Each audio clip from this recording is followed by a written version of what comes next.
अच्छा भैया, बड़ा सुंदर कलाकारी देखनी भाई तपेश्वर चौहान जी के। बड़ी मजा आ गई बबुआ। भोजपुरी में कहा जाए कि मिजाज में गदगद हो गई, मिजाज में पूरा फुका गई। आई बड़ा सुंदर भाव भइल तपेश्वर भाई से। महाभारत के कथा वो जगह पर पहुंचल बा कि अभिमन्यु अपना काका से कहलस के काका हमरा माथ पर मोर बांध द, तहार बेटा जाके चक्रव्यूह में कमाल के बात कर दी। एकरा पहले को गीत बा, बड़ा कुली डांस भइल हा। अब्दुल कलाम आजाद ने क्या बात है, आपका अदाकारी जो है तपेश्वर भाई ने, दिल में धस गई। मिजाज जो है इसमें थोड़ा थोड़ा फीवर हो जाता है। आई एकरा पहले को गाना ली, ओकरा बाद बड़का भाई के समाचार बतियाल जाई। एक जानी के अदाकारी देख के उनकर मान ली कि पति होकर से यार होकर से, मान ली कि गिरी जी बड़े हिनका से कहता रहे। हेलो, सुनती हो? क्या कहते हो? हेलो मैडम, क्या क्या शरीर है? हंसो तारू तो करे जे हमर काढ़ लेता। हाय हाय हाय कि चांद यही चमकत बा, खाली हंसिए में खूबी नहीं खे तारा कि चांद यही चमकत बा, अरे मुखड़ा बा ये गोरिया, तू तबाड़ू दिलवा के टुकारा ये गोरिया।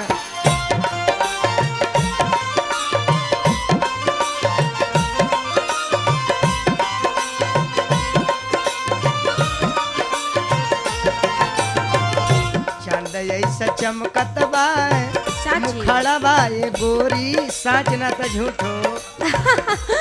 कहो। अरे हंस मत, हंस तर तो यौरी मिजाजवा में तू किंग मोन हो जा। चांद ऐसा चमकत बा, मुखड़ा बा ये गोरिया, हाय दैया। अरे तू तो बाड़ू दिलवे के टुकारा ये गोरिया।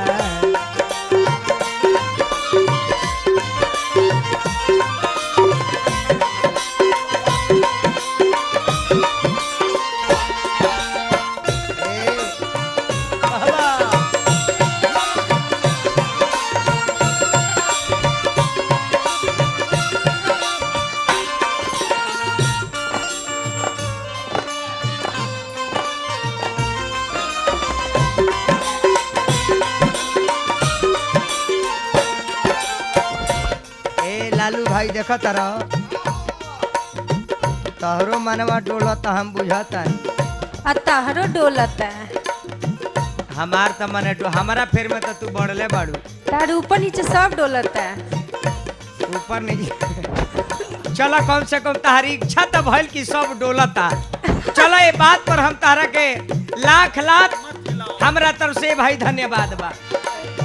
ना तो तपेश्वर भाई के तो नगदे कहत रही है। हाँ। क्या है अपन मुहवा नखा देखो तो दादा, कम से कम हमार नाम तो तारा दिल में बानू कहत रे का। ए चानी के पानी से दहिया धोवाई, धोवा दो। अंग अंग इतर भीतर बड़ुए समाई।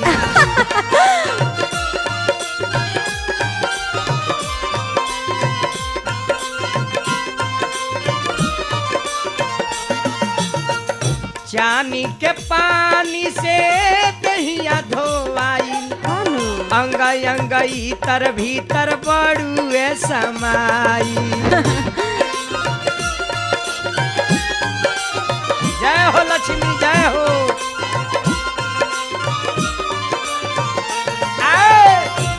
मानिए हमरा श्री बी के तिवारी बाबा, बलिया जिला, यहाँ के दिल्ली में ओखला में रहिले जदयू के कार्यकर्ता मानी, सेवक मानी। हनुमान जी खानी जैसे राम जी के सेवक हनुमान जी, वैसे वो दल के सेवक माननीय तिवारी बाबा। जन मारे आँखी के सच, साच न तो झूठ न मान चाहे मत, तो मर जा। जन मारे आखी के कजरवा ये गोरिया तू तो बारू दिलवा के टुकरावा ये गोरिया।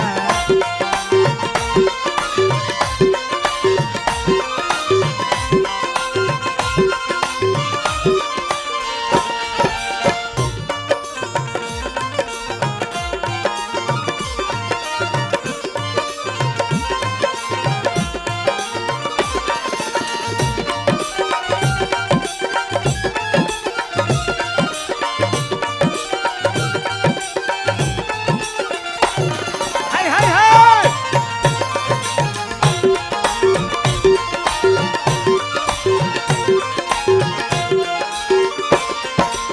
ए चेहरा से निकलेला का चेहरा से निकलेला जगमग ज्योति अच्छा हसेलू त दांतावा से निकलेला मोती।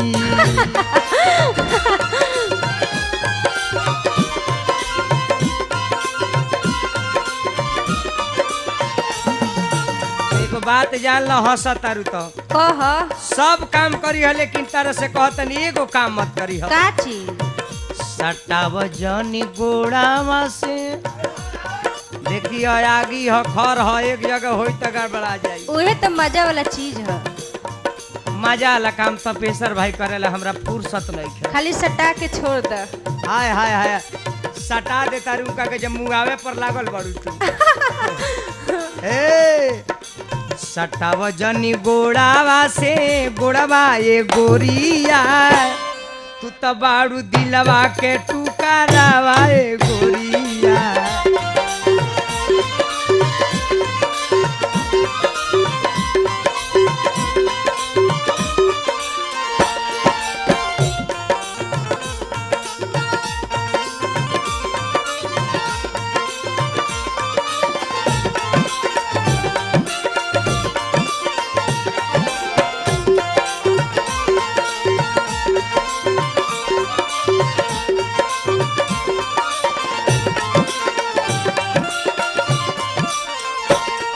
सुना तारी एगो बात कही कह अगर माना तो कही अरे सब बात मानो। ऊपरा उठा के हाथ ले लू अंगड़ाई का करी हई काम मत करना तो देखा तनी जवारे सुन हो जाई। ऊपरा उठा के हाथ ले लू अंगड़ाई आहा होता विस्फोट लोग गिरे भाराई।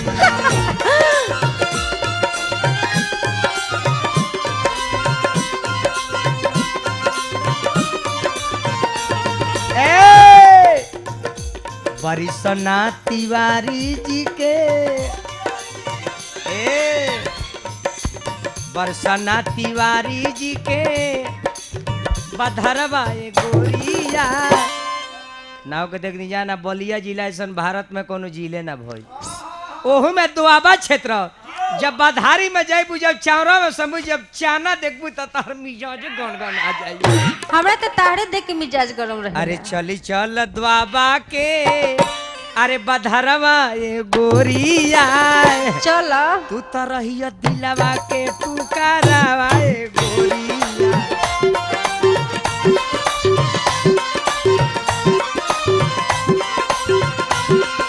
ए सुना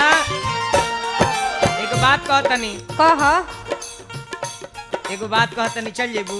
हाँ हाँ एगो हमार बड़ भाई बड़े लालू जेकर नाम है बलिया जिला घर है। अच्छा ऐसे कम से कम 24 घंटा खातिर प्रेम करे खातिर हाँ हाँ चली जाना लालू भाई के घरवा ए गोरिया ना जाना साउंड सर्विस बढ़िया रखला बड़ा इको में बजई है इको में। अरे चली जाना लालू भाई के अरे घरवा ए गोरिया ना ना बन रहिया दिलवा के टुकरावा ए गोरिया।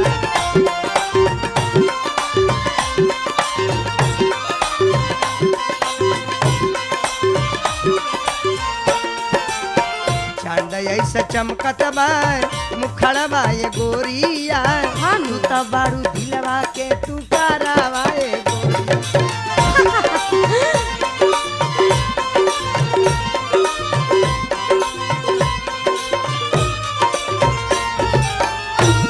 लेकिन विषय पर आ जाए भैया।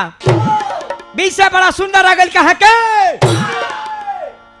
कहता रहता बेसर भाई के गिरजी हमरा के महाभारत सिखा दे। तू हमरा के का सिखाइब तार के 1 2 3 सिखा दे।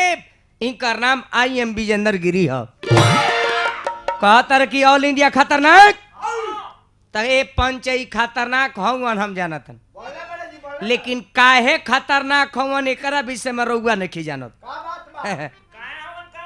बाप रे बाप बड़ा चढ़ल बढ़ल आदमी हुए। ई खतरनाक कब से बोले ले? अपना पटीदारहा के हर चोरा के बाजार में बेचले रहले। तहिए से लोग कहले कि बाप रे भाई ब्यासे नहीं के जवान खतरनाक बा हरवो ले जाके बेच देले बा। चलिए अब कहवा महाभारत के कथा में ओ समय के बात बा कि अभिमन्यु अपना काका लो से आदेश लेके अपना घरे यानी अपना औरत उतरा के पास में पहुंचल बा।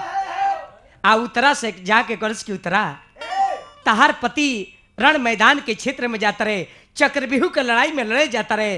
तनी हंस के कह द कि पति के यात्रा बनल रहे। काहे कि भैया आज भी जान ली जातरा पर मेहरारू मुस्कुरा दी ओ दिन बुझ जाए कि वैशाली ट्रेन मिलल बिया। आज जदी जातरा पर मेहरारू मुंह भी झुका दी ओ दिन मालो गाड़ी छूट ले बिया। काहे कि घर के लक्ष्मी औरत हो। लक्ष्मी खुश रही तिवारी बाबा तो लक्ष्मी आवत रही है, आ लक्ष्मी दुखित हो जाए तो लक्ष्मी लक्ष्मा के लगे ते बाबू जाके अपना रानी के समझावत रहे कि रानी तनी हंस के कह। मेहरारू जब यह मरद के देखलस कलश के हे पतिदेव अरौरा लड़ाई के मैदान में कहतिया का कहतिया किया हो राजा। तन देता बाबू भाव देखा दे गमछा देता जल्दी देता तानी बोलत रहसन कि खाली खाही के जाने लसो।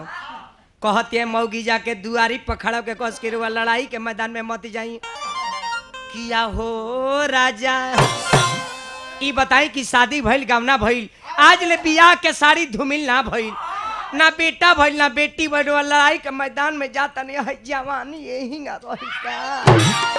कहतिया काहे के नाचे कहो दूसरा जगह भाभी में नाच दो। किया हो राजा लेहला ना जमनिया के मजा आहो राजा।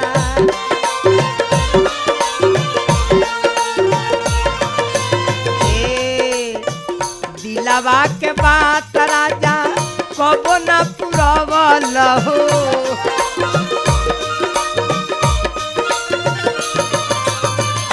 कहतिया रानी उतरा अभिमन्यु से कि हे पतिदेव हे पतिदेव रउरा लड़ाई के मैदान में जाता नहीं। रउरा नाबालिग बानी छोट बानी बच्चा बानी आ राउर नई नवेली नार घर में बाड़ी आ पति लड़ाई के मैदान में। बतिया के माना राजा धनी अपन जाना राजा।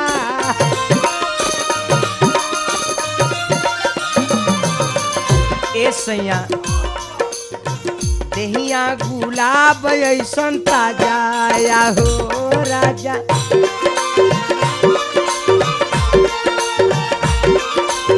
लेहलना जमनिया के मजा आहो राजा।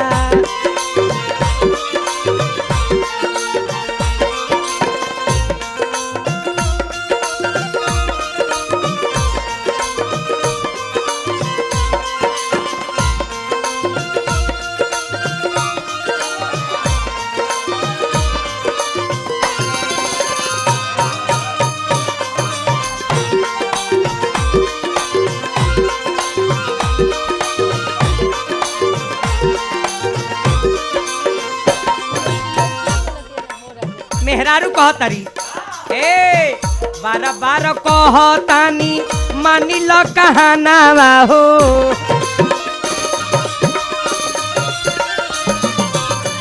आज ले न भइले राजा कवनो ललानावा हो।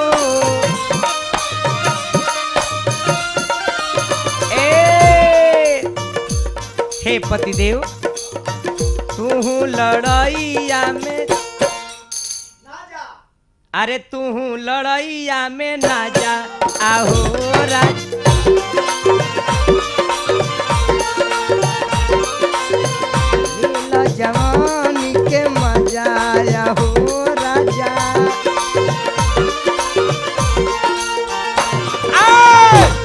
अभी मनु गज के ना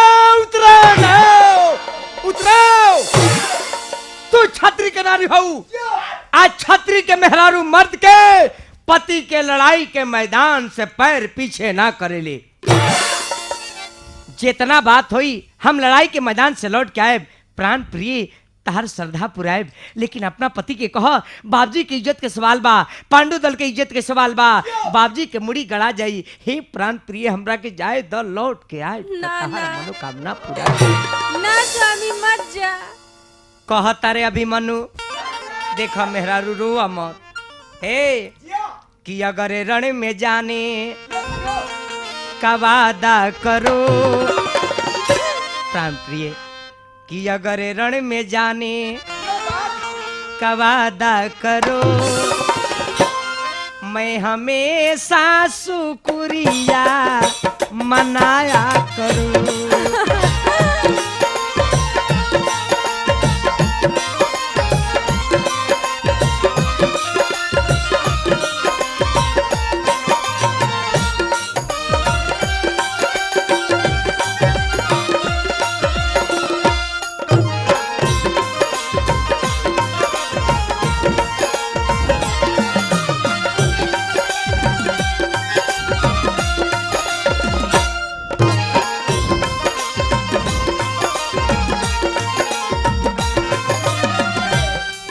प्राण प्रिय रणि क्षेत्र से लवटी के आऊंगा मैं तेरी दिल की तमन्ना पुराऊंगा मैं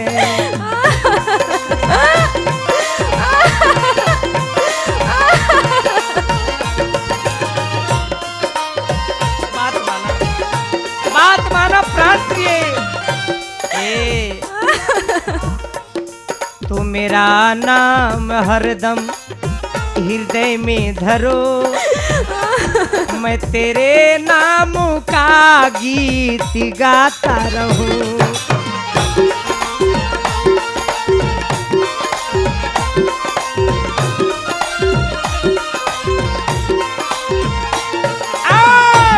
अतना बात जब उतरा कलश अभी मनु कस की ना उतरा ना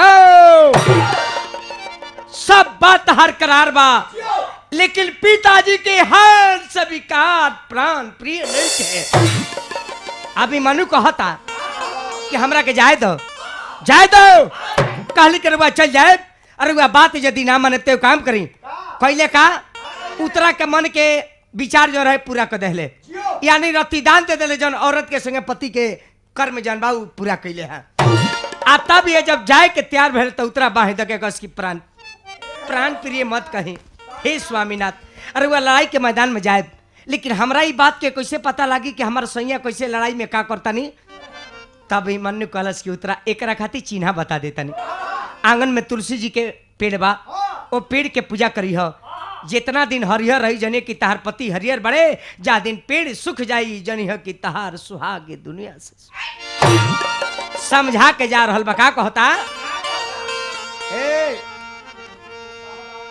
कि तुलसी के पूजा करी ह तू कि तुलसी के पूजा करी ह तू अरे ध्यानवा लगाई के तुलसी के पूजा करी ह तू ध्यानवा लगाई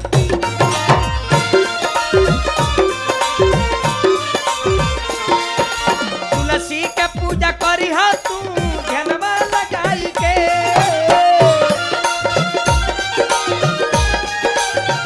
तुलसी के पूजा करी ह तू ध्यानवा लगाई के ए प्राण प्रिय बोली कि हो खबू सती त देखबू तू सती नारी होकबू त घर ही तू लड़ाई देख लेबू कि हो खबू सती त देखबू तू सगरी लड़ाई के हो खबू सती त देखबू तू सगरी लड़ाई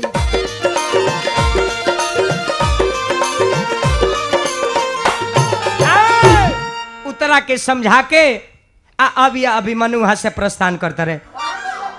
तले बाबू रे तनी को मसाला आ गई जान तरह बसा भाई तपेसर भाई के ड्रामा जौन बिया अच्छा अच्छा कौन गीत गौले हैं कि अब्दुल कलाम जियाब ने किस्मत खरीद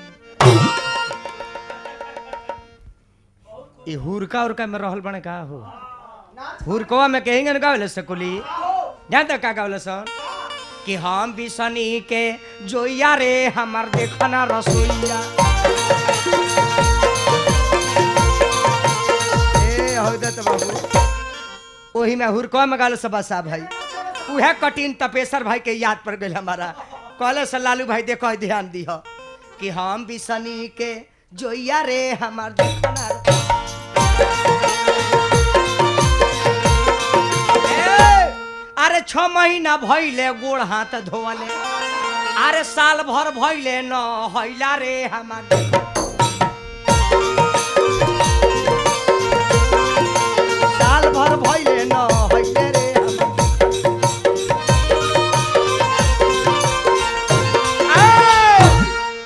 आवा तपेसर भाई अभी तरह के कम ही उपाय कैनी है उपाय तो बढ़िया करे तरह के जान तरह नया वैरायटी हो गइल बा फैशन अपना किया के बदल गइल बा एक घड़ी के फैशन हुआ सब ध्यान देतनी एगो स्कूटर पर बेटा बेटी लड़का लड़की डोलचा डोलची मचिया खटिया ला दे देता बुझाता कि लौबनी बांस में टांगल बा आ लेके बाजार हाट चल जाता लो ओहिंगा तार के सर एक दिन गई रहनी सगावे एक जगह तो हम ख्याल कैनी एगो मर्द अपना मेहरारू के बैठल रहे बीचो में एगो लड़का बैठल रहे स्कूटर हकले बड़े लड़केवा बैठ के सेव खाता सेवा गिर गई लड़का कहते कि पापा जी मेरा सेव गिर गया उठा दीजिए ना कहले कि बेटे गिरा हुआ सामान नहीं छूना चाहिए गंदा आदत है लड़का कहते कि पापा जी उठा दीजिए कहले कि नहीं बेटे गिरा हुआ सामान छुएगा तो लोग गंदा कहेंगे लड़कवा कहूंगा मान गई 200 डेगे स्कूटर ना बढ़ल तले औरतिया स्कूटर पर से गिर गई जैसे लंगड़ी लगा के मेहरारू के उठावे जाता रहे तो लड़का का इसकी पापा जी ये गंदा आदत है गिरा हुआ सामान नहीं छूना चाहिए कहले कि नहीं नहीं बेटे ये फेंकने वाला चीज नहीं है तो लड़का का इसकी बा पापा बा आपका सेव मीठा है मेरा सेव खट्टा है आवा तपेसर भाई एक बाद गावा ओकरा बाद सुनत रह जय सीताराम।